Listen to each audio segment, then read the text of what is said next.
Imagine being 20 years old. You have hundreds of thousands of people watching you online. You're getting invited around the country. People recognize you in public. And you're basically turning your entire life into content. Sounds like a dream, right? Well, there's one problem. What if the thing that made you famous is also slowly destroying your life? Because Clavicular didn't become famous by making gaming videos or giving motivational speeches. He became famous by obsessing over one thing: how to become more attractive. Well, I care about my looks, and I think that my looks are very important to me. And somewhere along the way, that obsession went from skincare and working out to steroids, extreme looksmaxxing, drugs, public meltdowns, legal problems, and eventually millions of people watching his life like it was a reality show. So how exactly did a teenager obsessed with his appearance become one of the internet's most controversial streamers? You know what I mean? Like, fuck you. This is the dark side of Clavicular. Clavicular's real name is Braden Peters. Can I call you by your real name? Yeah. What's your real name? Braden. Braden? Yep. Oh my God. And according to his own accounts, his obsession with improving his appearance started when he was really young. He was already heavily into bodybuilding as a teenager, but eventually he discovered something beyond lifting weights: looksmaxxing. If you've somehow avoided this corner of the internet, looksmaxxing is basically the idea that you should optimize every possible part of your appearance: your jaw, your face, your body, your hair, your skin, your height. Sort of my philosophy on why looks are arguably one of the most important things in terms of your success in life. And honestly, some parts of that sound completely normal. Working out? Good. Eating better? Good. Taking care of your skin? Also good. Internet has a way of taking normal ideas and pushing them to their absolute limit. That's where Clavicular found himself. He eventually became obsessed with the idea that being better looking wasn't just about dating. It could determine how people treated you, how much respect you received, how many opportunities you got. Basically, looks became the entire game. And once that happens, there is no finish line. Because if your jaw can be better, why not your cheekbones? If your physique can be better, why not your frame? If you're already attractive, why not become even more attractive? That's the trap. A lot of people tell me, oh, how do you keep your face so clean, whatever. I'm gonna tell you right now. Because a lot of people ask me this shit. I'm gonna tell you how it is, okay? Everybody got different genetics. You cannot control your genetics. That's how it is. Clavicular eventually started spending time in online looksmaxxing communities. And this is where his content gets much darker. He wasn't just talking about hitting the gym. He discussed things like steroids, SARMs, and other substances as part of his pursuit of a better physique and appearance. Right, and you said actually that you started steroids at 14 years old, right? Correct, yeah. You think your parents made the right decision allowing you to take steroids at 14 years old? Well, they didn't really allow me to do anything. I was just going to do it one way or another. At one point, he described steroids as basically a shortcut to getting the physique he wanted faster. And that tells you something important about his mindset. He wasn't interested in waiting. The mentality was essentially, if something can get me closer to the goal faster, why wouldn't I use it? That mentality also showed up in his views on looksmaxxing. One of the more extreme examples discussed around him was bone smashing. The idea that repeatedly creating trauma to facial bones could somehow make them stronger or more prominent. Clavicular even promoted the concept publicly, and this is where the story stops being about a guy who really likes working out. Because when your entire identity becomes based around fixing imperfections, eventually everything starts looking like an imperfection. Your jaw, your nose, your cheeks, your height, proportions, things most people would never think about. And Clavicular wasn't just trying to improve himself. He started judging everyone else through the same lens. Are your tits real? No. They look good. Yeah.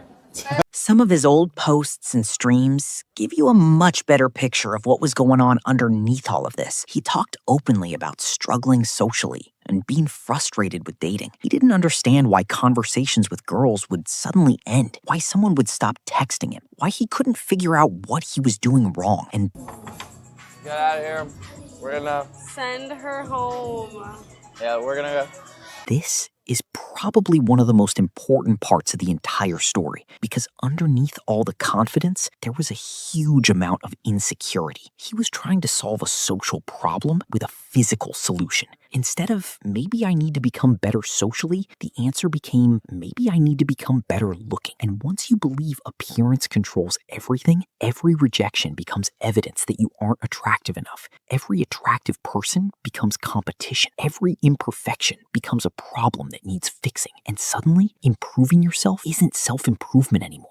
It's survival. Eventually, Clavicular's online obsession became his actual career. He moved from niche forums into social media and then into live streaming. And live streaming changed everything. Because now people weren't just reading his opinions. They were watching him live. There was no polished Instagram photo, no carefully edited YouTube video, no time to hide the weird moments. Everything could happen in real time, and Clavicular was basically perfect for the live stream era. He was unpredictable. He said outrageous things. He talked about drugs. He talked about Looksmaxxing. He rated people's appearances. He would randomly say things that sounded completely insane out of context. And the internet loves one thing more than almost anything else: a clip. Someone sees a crazy moment, they screen record it, post it on TikTok. It gets millions of views. People ask, who the hell is this guy? And suddenly, Clavicular has thousands of new viewers. The controversy wasn't destroying his career, it was building his career. Sorry, point the camera off me.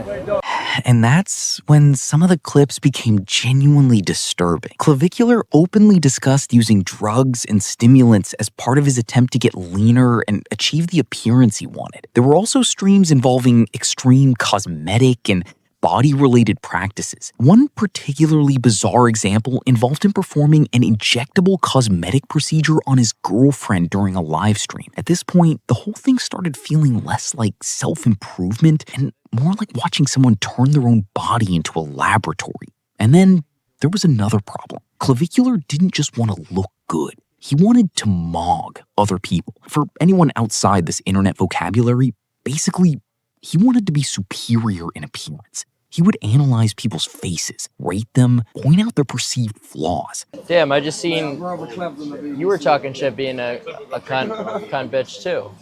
Sometimes those ratings were brutal, but here's where the hypocrisy became obvious. He was comfortable dissecting everybody else's appearance while refusing to give himself the same rating. And that contradiction became part of the entertainment. By this point, Clavicular wasn't just some guy on a forum anymore. He was becoming a recognizable internet personality. And with that came a completely different type of attention. People started mocking him. People started confronting him. People started clipping every awkward interaction. Even his real-life encounters became content. And then came one of the biggest turning points. In December 2025, footage circulated showing Clavicular driving a Cybertruck during a confrontation involving a person around the vehicle. The footage exploded online.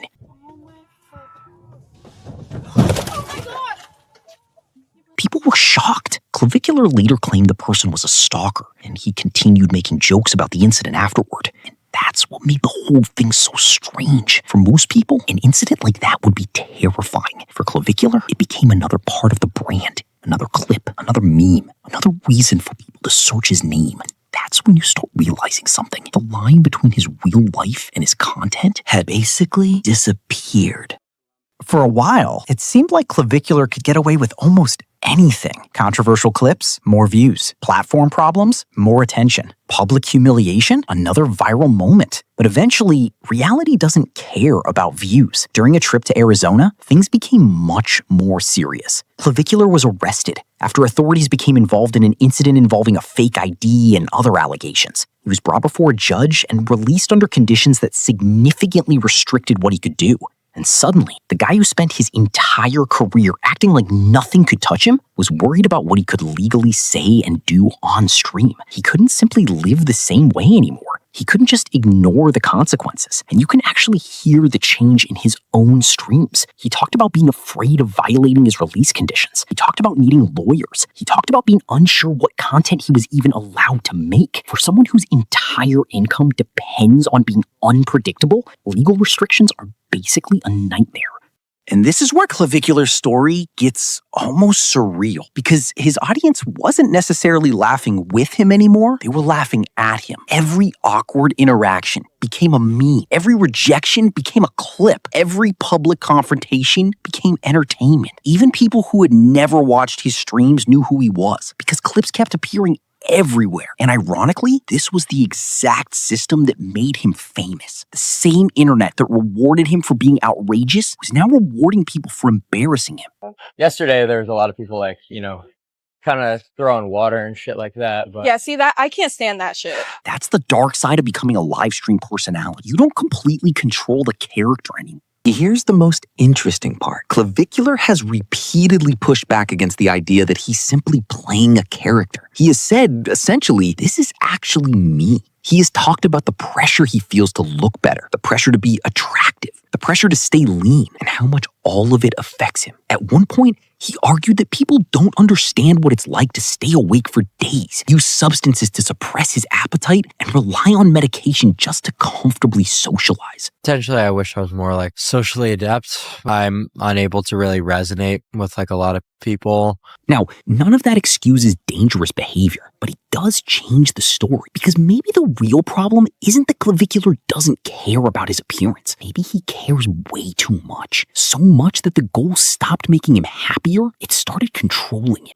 And this is why Clavicular is more interesting than just another controversial streamer, because there are thousands of young guys watching this content, guys who are insecure about their jaw, their body, their height, their dating life, their social skills. And then they see someone online saying, here's how you fix it. At first, it sounds like self-improvement. Then the algorithm gives you something more extreme, then something even more extreme, and eventually, you can end up believing that your entire life depends on your appearance. That's the part that should actually worry people. Not whether Clavicular is a villain, but whether the internet is creating more people who think they need to become perfect just to deserve a normal life, because there is no final level of looksmaxxing. There's always another flaw, another procedure, another supplement, another drug, another person to compare yourself to. Clavicular wanted to become impossible to ignore, and he succeeded. Hundreds of thousands of people know his name. His clips spread across the internet. His controversies became content. But there's something almost tragic about that success, because the guy who wanted to become more attractive ended up building an entire career